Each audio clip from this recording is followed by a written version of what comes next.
At 9, the founder of a disaster relief nonprofit in Oregon is now in hot water, accused of misusing hundreds of thousands of dollars in relief donations.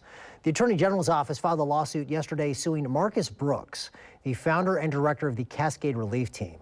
The nonprofit was created after the 2020 Labor Day wildfires. This is video of one of those destructive fires. Well, Brooks is accused of stealing more than $800,000 in donations and government grants that were meant to go to wildfire, flood, and tornado victims in both Oregon and Kentucky. The AG's office says that he used the money for personal expenses like trips to Disneyland and vacation rentals in Florida. They say he used more than $67,000 for things like liquor, visits to strip clubs, and paying child support. He's also accused of spending more than $6,000 in cash withdrawals at casinos. According to the AG's office, Cascade Relief Team also ran out of money in 2023, and Brooks fired all the staff, but then failed to notify donors of their financial status.